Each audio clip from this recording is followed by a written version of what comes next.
Kalau Earthlings bisa kembali ke masa lalu, ke abad ke-7 misalnya di kota Mekah, belum ada teleskop, belum ada satelit, bahkan kata oksigen atau molekul belum pernah lahir di kepala manusia manapun. Lalu masyarakat di sana mulai berkerumun dan bertanya kepada Anda, Wahai pengembara, ceritakan kepada kami, seperti apa rupa langit? apa yang akan kamu jelaskan, Earthlings? Apakah Earthlings mau bilang langit itu punya lapisan ionosfer, lapisan ozon? Begini saudara-saudara, bumi kita mempunyai lapisan yang terdiri dari nitrogen dan oksigen yang menahan dari meteor yang mematikan, juga mengatur suhu agar tetap hangat karena efek rumah kaca alami. Lapisan ini dinamakan atmosfer. Lalu bumi kita juga mempunyai batang magnet raksasa. Magnetnya keluar dari kutubnya untuk melindungi bumi dari solar flare, solar wind, juga radiasi kosmis yang mematikan. Lapisan ini namanya magnetosfer. Apa itu atmosfer, magnetosfer, ionosfer? Kami tidak mengerti. Beginilah jadinya, kalau kita tidak beradaptasi dengan pemahaman masyarakat setempat. Mereka akan menyangka Anda sedang merapal mantra sihir. Jadi kita harus menggunakan analogi yang sanggup dicerna oleh logika mereka saat itu. Anda akan menunjuk ke atas dan berkata, langit itu adalah atap yang terpelihara, Sakfam Mahfuzo. Langit itu adalah atap yang terpelihara, Sakfam Mahfudho. Inilah rahasia besar yang sering kita lewatkan. Al-Quran tidak menggunakan bahasa yang kuno. Al-Quran menggunakan bahasa adaptasi.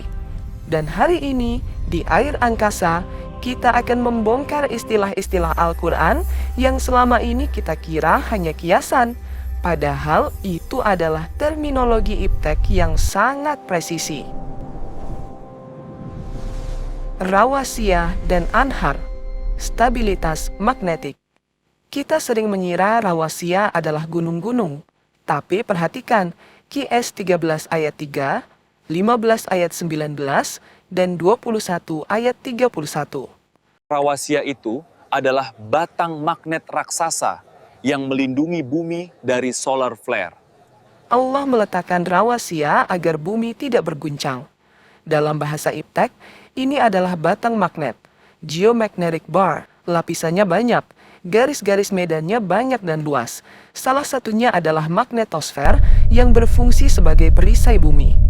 Tanpa batang magnet di bumi, rotasi kita akan kacau. Lapisan atmosfer akan menguap. Allah sedang bicara tentang geofisika, bukan sekedar pemandangan alam. Kenapa rawasya itu bukan gunung?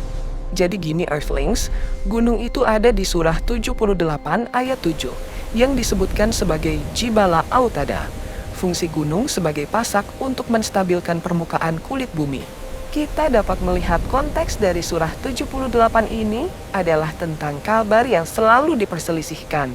Sedangkan makna rawasya pada surah ke-13, surah 15 dan 21 selalu diawali dengan kata samawat, yaitu langit, angkasa atau space. Ini menjelaskan bahwa Allah sedang menerangkan bumi dalam skala yang luas, bukan di permukaan, tapi di angkasa lepas. Beda dengan Jibala, rawasya berada pada sudut pandang yang lebih luas, bukan permukaan kulit bumi, tapi bumi secara keseluruhan. Statusnya di angkasa raya yang terjaga, berotasi dan mengorbit dengan stabil. Medan magnet ini menciptakan rotasi bumi yang mengarah ke kiri di belahan utara, menyerupai tawaf. Arah putaran ini dapat dipahami melalui kaidah tangan kanan.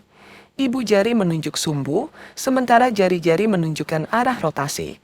Dari pola inilah aliran anhar terbentuk. Ilmuwan mengira rotasi bumi tercipta karena momentum tabrakan kosmis di awal terciptanya alam semesta.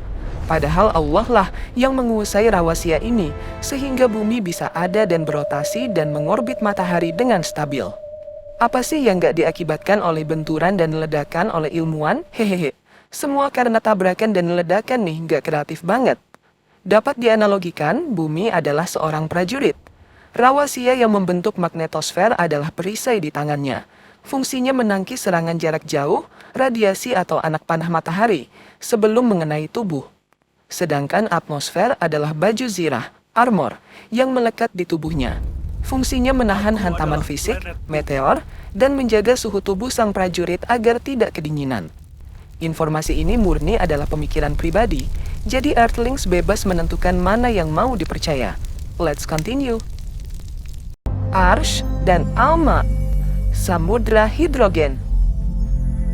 Saat Allah berfirman bahwa arsy-Nya di atas air, Alma, Quran Surah 11 ayat 7, Surah 7 ayat 54, Surah 40 ayat 7, Surah 39 ayat 75, Surah 69 ayat 17. Jangan bayangkan kolam air biasa. Alma dalam sains bisa berarti air, atom, atau hidrogen. Unsur paling dasar dan melimpah di jagat raya. Semesta raya ini memang mengapung di atas lautan atom hidrogen yang menjadi bahan baku bintang-bintang. Ini adalah kosmologi tingkat tinggi. Bagaimana kalau Earthlings menjelaskan ke masyarakat Mekah abad ke-7? Apakah mau bilang alam semesta bahan bakunya adalah atom hidrogen?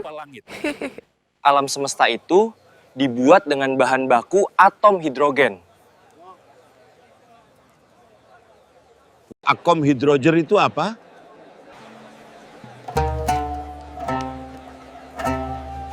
Oh, ini namanya air.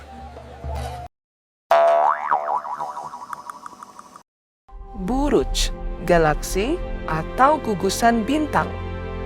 Di surah 25 ayat 61 dan surah 85, Allah menyebut buruj. Secara harfiah artinya klaster atau gugusan. Di abad ke-21, kita mengenalnya sebagai galaksi atau galactic cluster. Bintang tidak tersebar acak, mereka berkumpul dalam sistem klaster raksasa yang menjaga keseimbangan gravitasi di ruang hampa. Bagaimana Earthlings menjelaskan galaksi di abad ke-7? Di langit itu ada banyak sekali galaksi. Banyak sekali yang galak di langit. Galak ke siapa? Mengerikan.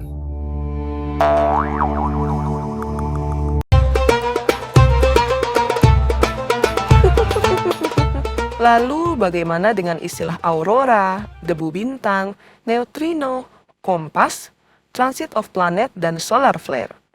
Hah? Apa ada? Kita bahas di part 2 ya Earthlings. Itulah beberapa istilah iptek dalam bahasa Al-Quran. Sekali lagi, ini hanyalah pendapat pribadi. Setuju atau tidak setuju ada di penganalisaan masing-masing Earthling semua. Karena itu, sebagai penonton air angkasa, janganlah menjadi kaum yang mudah percaya hoax. Jika ada berita meragukan tentang alam semesta, periksalah dengan teliti. Quran surat ke-49 ayat 6. Tunjukkan bukti ilmiah kalian. Quran surat kedua ayat 111. Karena hamba yang paling beriman adalah hamba yang paling cerdas menggunakan akalnya. Teruslah meneliti, karena bahasa Tuhan adalah bahasa sains. Saya Air Angkasa, sampai jumpa di video berikutnya.